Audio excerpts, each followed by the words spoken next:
बात कर लेते हैं हेल्थ की, और हेल्थ में भी ऑप्टिमल हेल्थ की है। ऑप्टिमल हेल्थ किसको बोलते हैं?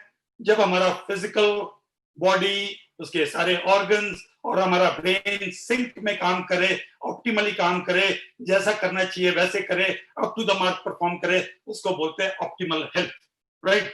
और उसके कुछ पैरामीटर्स हैं। और मैंने आपको बताया था, मैंने शुरू में बताया था, मैं कुछ चीजें आपको इसमें जरूर इसके अंदर आपको बताऊंगा, कुछ ऐसी इंफॉर्मेशन दूंगा जो बहुत ही ज्यादा इंपॉर्टेंट है आपके लिए। पहली इंफॉर्मेशन मैंने आपको बताया था, मैं 3 भ्रांतियों के बारे में बताऊंगा। तो पहली भ्रांति जो मैं आपकी तोड़ना चाहता हूं, जो लोगों के प्रोग्राम हो चुके हैं, उसको दिमाग से निकाल दीजिए, वो सिर्फ भ्रांति है, राइट। वो सिर्फ एक मिथ है। और मिथ क्या है कि ज्यादातर लोग ये समझते हैं कि मेरी उम्र बढ़ रही है इसलिए मेरी बीमारी बढ़ रही है। तो मैं यहाँ पर आपकी पहली मिथ तोड़ना चाहता हूँ, पहली भ्रांति दिमाग से हटाना चाहता हूँ कि बीमारी का उम्र से कोई लेना देना नहीं, कुछ भी नहीं है, राइट। और मैं इसको प्रमाणित कर सकता हूँ, मैं बहुत ज्यादा प्रमाणित तो नहीं दूंगा, मैं आपको बता दूंगा जापान एक ऐसा देश है जहाँ लाखों लोग हैं जो 100 साल से ऊपर भी हैं। अब 100 साल से ऊपर है तो आप बोलेंगे इसमें क्या खास बात है, हिंदुस्तान में भी 100 साल से ऊपर वाले लोग हैं। हाँ हैं, पहले तो बहुत कम है, और जापान में दुनिया में सबसे ज्यादा है, लाखों में लाखों में लाखों में। छोटे छोटे शहरों में हजारों में 100 साल से ऊपर वाले। उससे भी ज्यादा इंपॉर्टेंट बात है, वो सारी एक्टिव लाइफ जीते हुए 100 साल के ऊपर भी एक्टिव है। जो एक्टिव वो 60 साल के थे जितने एक्टिव थे, वो 70 साल के थे जितने एक्टिव वो 80 साल के थे। थोड़ी सी एक्टिविटी कम हुई पर अपनी पूरी एक्टिव लाइफ जी रहे हैं। यानी वहां पर 100 साल से ऊपर वाले भी आज आज आज जो है बागवानी कर रहे हैं, खेती कर रहे हैं, और ट्री कटिंग कर रहे हैं, यानी लकड़हारे भी हैं, राइट, अबव 100 ईयर्स के। तो ये जो एनर्जी लेवल है, ये जो उनकी ऑप्टिमल हेल्थ है, कहां से?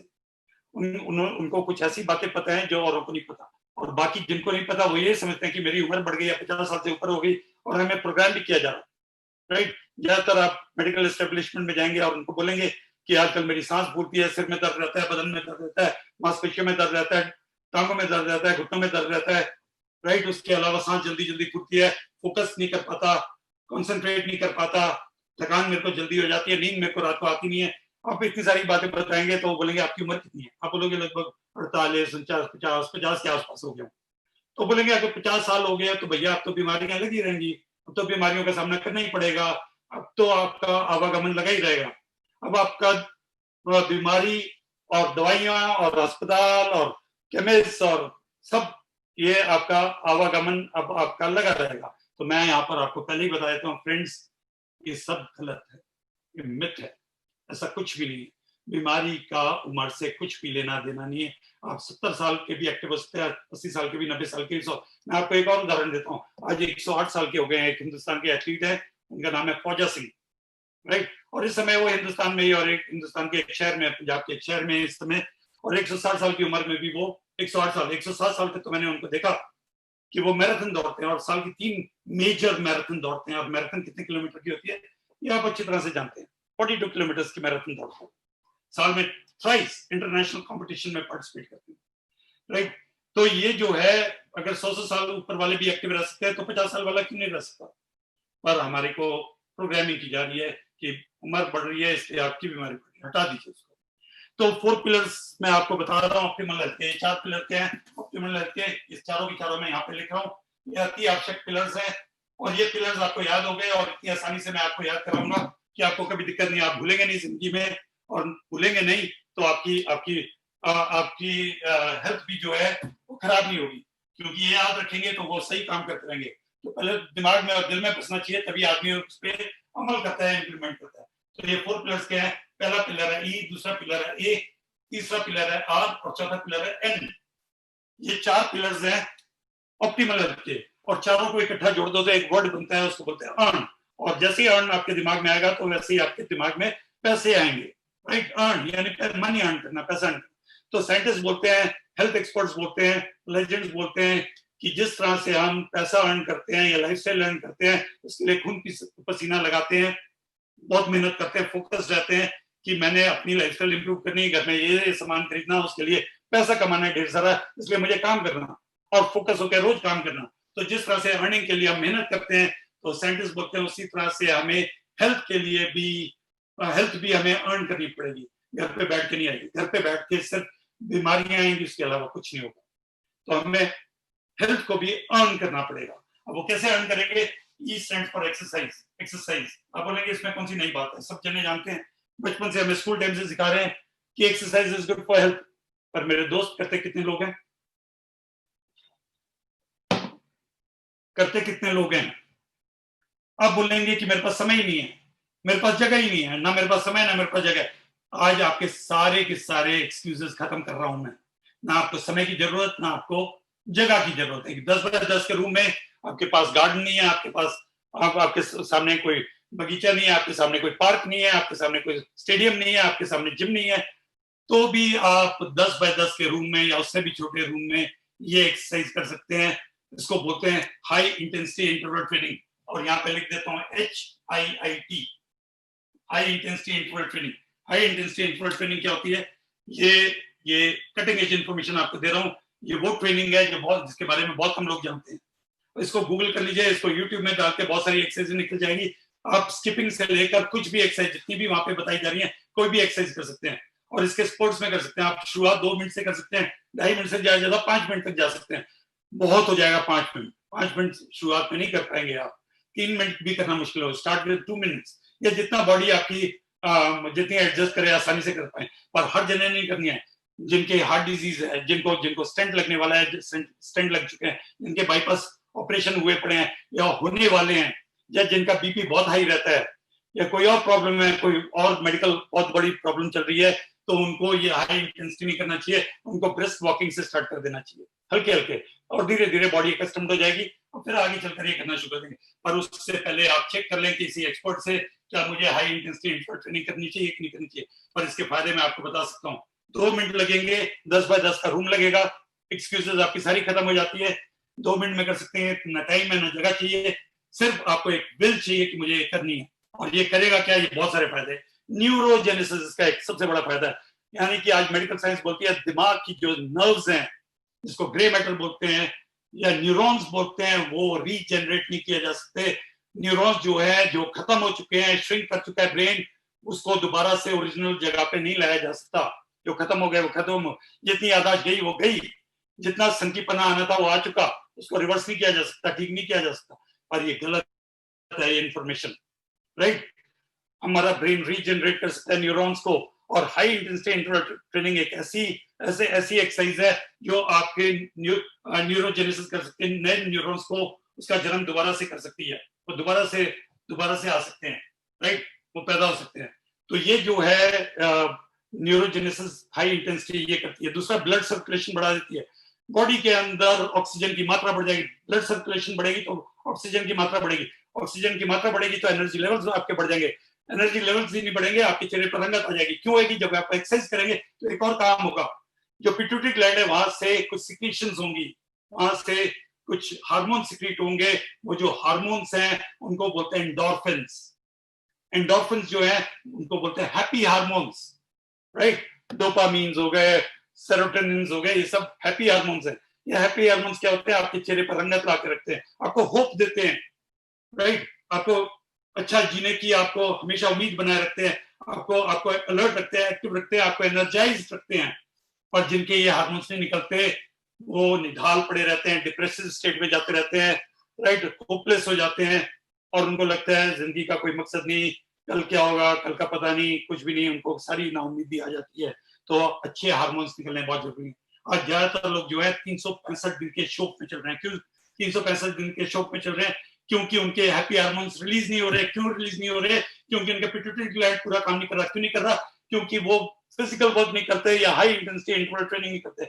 हर इंसान को कम से कम 2-3 मिनट या अप टू 5 मिनट, उसको धीरे धीरे जब आप साल भर करेंगे तो आपकी ये अप टू 5 मिनट चली जाएगी। और 1 साल के अंदर क्या होना शुरू हो जाएगा? पहले तो जो ऑर्गन्स की श्रिंकेज बताई है मैंने आपको, ऑर्गन्स श्रिंक होना बंद होंगे। दूसरा काम क्या होगा कि न्यूरॉन्स जनरेट होंगे, वो ऑर्गन्स अपनी जगह पे अपनी ओरिजिनल पोजीशन पर धीरे धीरे आएंगे, या उनकी फंक्शनिंग या एफिशिएंसी उनकी बढ़ती चली जाएगी। और क्या काम होगा?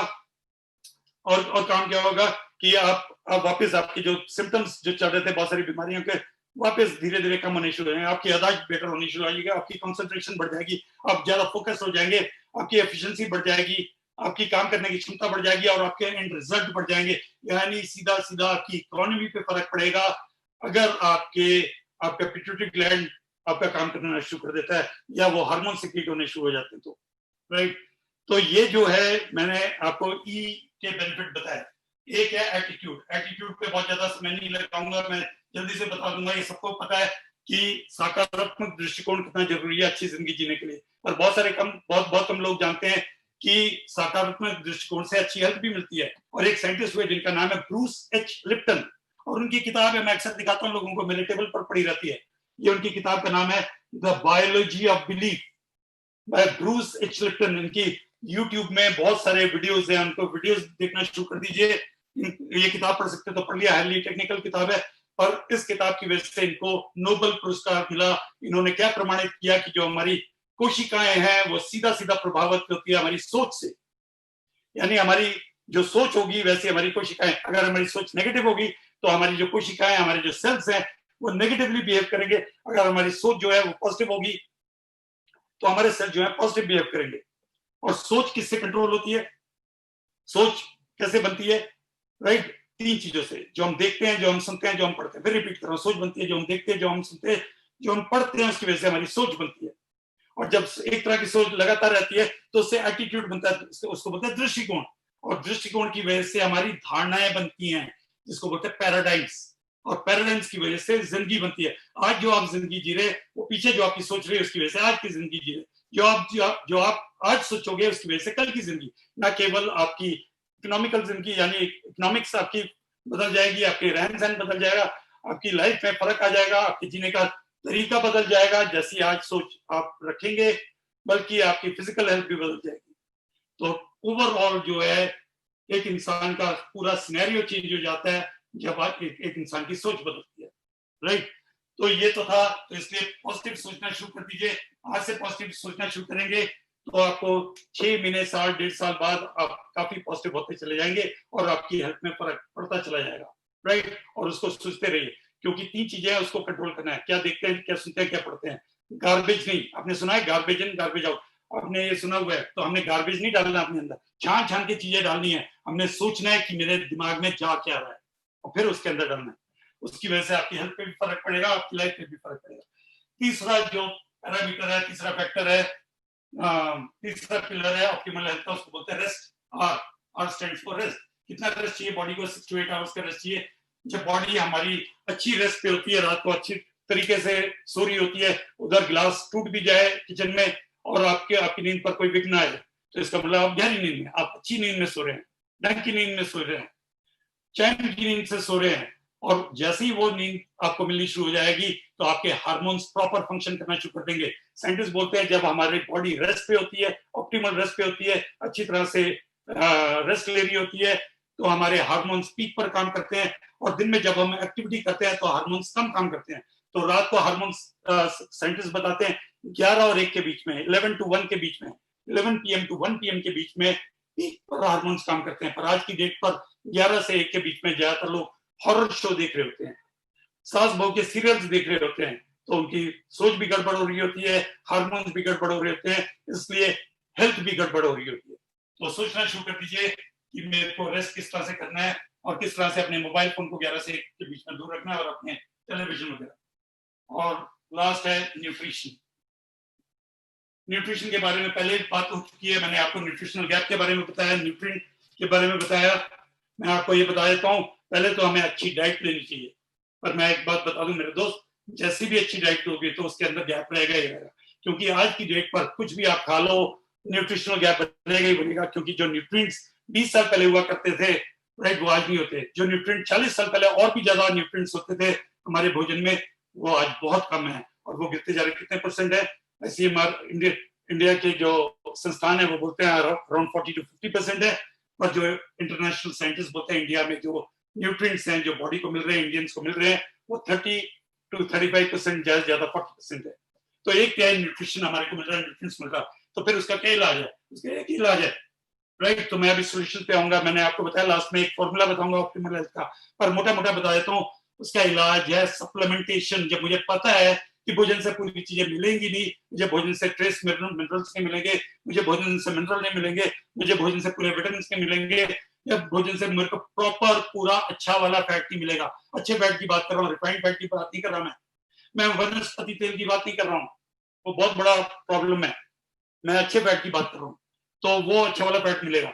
तो वो जो है मेरे को सारी चीजें, जब मैं अपनी डाइट ठीक करूंगा तब मुझे ये सारी चीजें मिलेगी, राइट। तो डाइट से ही खाली नहीं मिलेगी, तब भी गैप रह जाएगा। तो मुझे सप्लीमेंटेशन यानी ऊपर से वो तत्व लेने चाहिए, और सप्लीमेंटेशन कौन से लेने चाहिए? न्यूट्रास्यूटिकल। आज आपको ये हो सकता है वर्ड पहली बार सुनाई दे रहा हो। फार्मास्यूटिकल बनाती है दवाइयां, न्यूट्रास्यूटिकल बनाती है पोषक तत्व जो एक शरीर को जरूरत है, नेचुरल प्राकृतिक पोषक तत्व। फार्मास्यूटिकल बनाती है दवाइयां, वो भी बोलते हैं हम पोषक तत्व बनाते हैं, पर वो बनाते किस तरह से हैं? आर्टिफिशियली बनाते हैं, सिंथेटिकली बनाते हैं, जो हमारे शरीर में अच्छी तरह से काम नहीं करते। क्योंकि शरीर को क्या चाहिए? नेचुरल पदार्थ चाहिए। शरीर, क्योंकि जो 5 तत्वों का जो शरीर बना हुआ है, जो हिंदू धर्म में मानते हैं, ये पांचों के पांचों तत्व नेचुरल हैं, प्राकृतिक हैं। उसी तरह से जो भी हमारे शरीर में जाए वो प्राकृतिक जाना चाहिए। पर जो दवाइयां हैं वो अप्राकृतिक हैं, वो मैन मेड है, राइट। वो केमिकल से बनती हैं। और मैंने आपको अभी बताया केमिकल्स, मैंने आपको 3 कारण बताया था, WHO ने बताया 3 कारण से हम बीमार पड़ रहे हैं, और बीच वाला दूसरे नंबर का कारण बताया था केमिकल से, राइट। अगर हम दवाइयां खाएंगे तो पहले ही हम बीमारी केमिकल की वजह से बीमार हो रहे हैं, ऊपर से दवाइयां खा रहे हैं, और दवाइयां भी केमिकल से बनी। तो क्या ये कॉमन सेंस है? ये कोई सेंस है? ये नॉन सेंस है। इसको हमें नहीं करना चाहिए कि मैं बीमार भी केमिकल से हो रहा हूं और फिर उसके बाद महीनों महीनों तक, सालों सालों तक दवाइयां खा रहा हूं। क्योंकि जो लोग हार्ट की दवाइयां खाते हैं, जो लोग डायबिटीज की दवाइयां खाते हैं, राइट, या कैंसर की दवा, महीनों महीनों सालों सालों तक खाते चले जाते हैं। तो वो दवाइयां और ज्यादा नुकसान पहुंचाती हैं, लॉन्ग टर्म में हमारी जिंदगी को कट शॉर्ट करती हैं, हमारे और ऑर्गन्स को डैमेज करती हैं, हमारे बॉडी के सारे फंक्शंस को ऊपर नीचे कर देती हैं, गड़बड़। तो हमारे को जो सप्लीमेंटेशन चाहिए, जो बॉडी हमारे फूड में से जो मिसिंग आइटम्स हैं, जो मैंने आपको न्यूट्रिएंट्स बताया था, वो न्यूट्रिएंट जो है हमें न्यूट्रास्यूटिकल रूप में सप्लीमेंटेशन चाहिए। और जो न्यूट्रास्यूटिकल सप्लीमेंट्स हैं वो ढूंढने पड़ेंगे, वो हमेशा कम होंगे, वो ज्यादा लोग नहीं बनाते। न्यूट्रास्यूटिकल बनने ज्यादा मुश्किल है, उसका अप्रूवल पाना ज्यादा मुश्किल है, प्राकृतिक तत्व ढूंढने ज्यादा मुश्किल है। पर जो आर्टिफिशियल केमिकल्स हैं वो बहुत ज्यादा लोग बनाते हैं। फार्मास्यूटिकल दवाइयां ज्यादा बनती हैं, इवन सप्लीमेंट जो फार्मास्यूटिकल कंपनियां बनाती हैं वो ज्यादा बनाती हैं, क्योंकि उनको बनाना आसान है, केमिकल से बनती है, उनका खर्चा कम होता है, अप्रूवल जल्दी मिलता है, और उसके बाद उनके margin of profit of margin बहुत ज्यादा होते हैं। 100% तो मैं मिनिमम बोल रहा हूँ, 500% 1,000% के मार्जिन होते हैं उनके, दवा कंपनियां जो बनाती हैं। तो दवा कंपनियां वाले सप्लीमेंट्स हमें नहीं चाहिए, हमारे को चाहिए न्यूट्रास्यूटिकल कंपनियां जो ये सप्लीमेंट्स बनाती हैं, क्योंकि वो नेचुरल बना रही हैं, प्राकृतिक बना रही हैं, जो हमारी बॉडी को सूट करते हैं, और जो भोजन में जो कमी आ जाती है बिल्कुल वैसे ही व्यवहार करते हैं जैसे भोजन में जो न्यूट्रिएंट्स जिस तरह से फंक्शन करते हैं, वर्क करते हैं, उसी तरह से वो भी करते हैं। तो उम्मीद है ये चीज आपको समझ आ गई होगी। इनमें हमारा ई पर कंट्रोल है, ए पर हमारा कंट्रोल है, आर पे हमारा कंट्रोल है, पर हमारा एन पे यानी न्यूट्रिएंट्स पे, न्यूट्रिशन पे हमारा कंट्रोल नहीं है। आप बोलेंगे क्यों नहीं? तो इसलिए नहीं है हमारा कंट्रोल, क्योंकि जो भी मैं खाता हूँ भोजन, राइट, दूध लाता हूँ तो बाजार से, सब्जी लाता हूँ बाजार से, फल लाता हूँ बाजार से, अनाज लाता हूँ बाजार से, एल्यूमिनियम के बर्तन भी बाजार से, बहुत सारी चीजें मैं बाजार से खरीदता हूँ, और उसकी वजह से मेरा कंट्रोल नहीं है। अब वो फल सब्जियां कैसे उगाई जा रही, राइट, कितना केमिकल डाला जा रहा, कितना इंजेक्ट किया जा रहा, मुझे नहीं पता, मेरा कोई कंट्रोल नहीं है। मेरा तो बाजार से लाना है और उसको खाना है। तो मेरा कंट्रोल एक ही चीज पर है कि जो भी मैं खा रहा हूँ उसके ऊपर मुझे बॉडी को पूरे न्यूट्रिएंट्स पूरे मिलने चाहिए, इसलिए मुझे सप्लीमेंटेशन की अति आवश्यकता है। इससे ज्यादा मैं और स्ट्रॉन्ग वर्ड्स में नहीं आपको बोल सकता कि अति अति अति आवश्यक है आज की डेट पे, अगर हमें अपनी बॉडी के पूरे फंक्शन ठीक रखने, बजाय कि इसको पूरा खराब करना और फिर उसको ठीक करने के लिए दवाइयां खानी और दवाइयों से और बीमारियां बढ़ानी। राइट है, उम्मीद है आपको बात समझ आई होगी। तो इसलिए हमें न्यूट्रिशनल सप्लीमेंट चाहिए। अब मैंने आपको बताया था कि मैंने 3 मिथ की बात करनी है, तो 2 मिथ, एक मिथ की बात कर ली, यानी मैंने आपको बताया था 3 भ्रांतियां, उसमें से एक भ्रांति की मैं बात कर चुका हूँ, 2 और भ्रांतियों की बात कर लेता हूँ, राइट। तो उनमें से एक भ्रांति है, लोगों को क्या भ्रांति है कि मैं फैट खाऊंगा तो फैट हो जाऊंगा।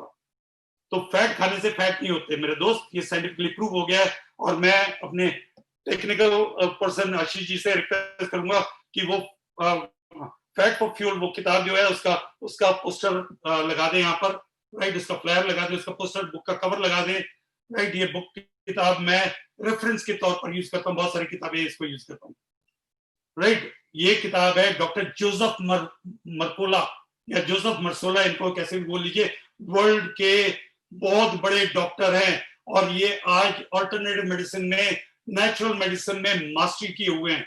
इनको पूरी दुनिया इनको फॉलो करती है और बड़े बड़े दिग्गज इनकी किताबें पढ़ते हैं और इनसे सलाह मशवरा लेते हैं भीषण बीमारियों में कि कैसे उससे बाहर आ सके। तो ये बताते हैं कि हमारा जो फैट है अति जरूरी है हमारे लिए। फैट हमारे को फैट बढ़ाना चाहिए। लोग जो है फैट आज दिन पे दिन कम किए जा रहे हैं, राइट। और जो जितना भी वो इस्तेमाल करते हैं वो रिफाइंड फैट यूज करते हैं। रिफाइंड फैट हमारे लिए बहुत हानिकारक है, तो हमें अच्छा वाला फैट लेना। यहाँ पे एक फोटो भी बनी हुई है, वो फोटो बनी है एवोकाडो की। एवोकाडो वेजिटेरियन वालों के लिए एक ऐसा फ्रूट है या ऐसी वेजिटेबल है जो फैट से भरी हुई है। और ये एवोकाडो बहुत जरूरी है। जो नॉन वेज है वो तो चिकन खा सकते हैं, एग्स खा सकते हैं, राइट, फिशेस खा सकते हैं, फैटी फिश खा सकते हैं, वहां से फैट मिल जाएगा। और जो वेजिटेरियन है उनके पास ऑप्शन बहुत कम है, तो उनको क्या करना चाहिए? उनको देसी घी बढ़ाना चाहिए, उनको ऑलिव ऑयल बढ़ाना चाहिए, उनको एवोकाडोस बढ़ाना चाहिए, उनको उनको उनको बढ़ाना चाहिए, कोकोनट ऑयल बढ़ाना चाहिए, उसी में खाना बनाना चाहिए, इन चीजों में ही। तो फैट अपनी मात्रा फैट की बढ़ाएं, मक्खन अपना ज्यादा बढ़ाएं, घर का बना हुआ मक्खन ज्यादा बढ़ाएं, राइट। और दाल खाएं तो दाल में देसी घी का एक्स्ट्रा चम्मच डाल के खाएं, बटर का एक्स्ट्रा चम्मच डाल के खाएं। तो ज्यादातर लोगों को गलत फहमी है, भ्रांति है कि मैं फैट खाऊंगा तो मैं फैट हो जाऊंगा और बीमारियां ग्रस्त हो जाऊंगा, बीमारियां बढ़ जाएंगी। इनफैक्ट जब आप फैट खाओगे तो फिट हो जाओगे, हेल्थी हो जाओगे, लीन हो जाओगे और आपकी एनर्जी लेवल बढ़ जाएगी, आपका ब्रेन ज्यादा फंक्शन। अभी हमेशा याद रखिए जो हमारा ब्रेन है वो 3/4 फैट का बना हुआ है, इसलिए उसको फैट की जरूरत है। और एक और चीज बता देता हूँ, जो हमारी कोशिकाएं हैं उसकी जो डबल लेयर्ड वॉल्स हैं, 2 लेयर की वॉल्स होती है जो कोशिकाएं, ज्यादातर कोशिकाएं जो है 2 लेयर वॉल्स से बनी हुई हैं। और जो कोशिकाओं की वॉल्स जो बनी है वो भी फैट से बनी हुई है, राइट, अच्छे वाले फैट से बनी हुई है, उसको बोलते हैं एचडीएल, कोलेस्ट्रॉल की बनी हुई है वो, राइट। तो कोलेस्ट्रॉल हमारे लिए अच्छा भी है। तो सब जने जो जैसे देखते हैं कोलेस्ट्रॉल बढ़ा हुआ घबरा जाते हैं कि मेरा कोलेस्ट्रॉल बढ़ा हुआ है, कई जगह पे एचडीएल बढ़ा होता है, यानी अच्छा वाला कोलेस्ट्रॉल बढ़ना ही चाहिए। हमारे को बुरा वाला कोलेस्ट्रॉल जो रिफाइंड ऑयल की वजह से आता है, जो शुगर की वजह से आता है, कार्बोहाइड्रेट की वजह से आता है, उन कोलेस्ट्रॉल को हमें कम करना है और अच्छे कोलेस्ट्रॉल को हमने बढ़ाना है, वो अच्छा फैट यूज करके हमें बढ़ाना है। तो ये भ्रांति दिमाग से निकाल दीजिए। फैट, अच्छा वाला फैट कभी भी आपको फैट नहीं करेगा, कभी भी आपको बीमारी नहीं करेगा। इनफैक्ट वो मोटापे से बाहर निकालेगा और बीमारियों से बाहर निकालने में मदद करेगा। और एक और भ्रांति आपको लगे हाथों में आपकी दूर कर देता हूँ, वो नमक को लेकर है। बहुत सारे लोग समझते हैं और बहुत सारे मेडिकल एक्सपर्ट जो है लोगों का नमक कम करवा रहे हैं, पर वो तो अपनी तरफ से सही करवा रहे हैं, क्योंकि ज्यादातर लोग जो नमक खाते हैं वो देश का नमक खाते हैं जिसके अंदर 2 ही इंग्रेडिएंट्स होते हैं, राइट, 2 ही इसमें खनिज है, यानी सोडियम और क्लोराइड। अब ये 2 जो इंग्रेडिएंट्स है इसकी वजह से प्रॉब्लम बढ़ती है। ये क्या करता है? हाइपरटेंशन अप कर देता है, बीपी बढ़ा के रखता है। तो इसलिए ज्यादा डॉक्टर बोलते हैं अपना नमक कम कीजिए, और वो ये समझ के चलते हैं कि ये नमक खा रहे होंगे, वो वाला कॉमन टेबल सॉल्ट खा रहे होंगे, वही नमक यूज कर रहे होंगे, रिफाइंड सॉल्ट जिसको बोलते हैं। तो रिफाइंड सॉल्ट हमारे लिए खतरनाक है। हमारे को नमक ज्यादा मात्रा में खाना चाहिए, क्योंकि साइंटिस्ट बोलते हैं जिन लोगों का नमक शरीर में कम हो जाता है उनकी उम्र भी कम हो जाती है, ड्रास्टिकली, ड्रामेटिकली। 5 साल, 10 साल, 15 साल उनकी उम्र घट जाती है, और ये साइंटिफिकली प्रूव हो चुका है। मैं नहीं बोल रहा हूँ, टॉप डॉक्टर्स बोल रहे हैं। और यहाँ भी अपने टेक्निकल पर्सन आशीष जी से रिक्वेस्ट करूंगा, तो सॉल्ट पर जो बुक है उसका कवर भी यहाँ पर सामने सबको दिखा दें। ये किताब पढ़ लीजिए, ये doctor James DiNicolantonio, James DiNicolantonio की ये किताब है, बहुत ही पॉपुलर किताब है, इसको खरीद सकते हैं। तो मैंने इसको ई बुक के रूप में इसको खरीदा हुआ है, इसको पढ़िए, आपको पता चलेगा कि सॉल्ट कितना जरूरी है। सॉल्ट के अंदर सारे ट्रेस मिनरल होने चाहिए। कितने होने चाहिए? 75, 76, 77, 78, 84 तक ट्रेस मिनरल्स होने चाहिए। और आज की डेट में जो सॉल्ट लोग खाते हैं उसमें 2 ही ट्रेस मिनरल्स हैं, और वो जो 2 ट्रेस मिनरल्स हैं वो हमारे लिए हानिकारक हैं। तो 2 ट्रेस मिनरल से काम नहीं चलता, और 2 ही मिनरल्स हैं। तो हमारे को 84 के आसपास, ये 85 ट्रेस मिनरल चाहिए कि हमारे बॉडी के फंक्शंस और रोजाना चाहिए, और अच्छी मात्रा में चाहिए। तो नमक को कम मत कीजिए, नमक बदल दीजिए, और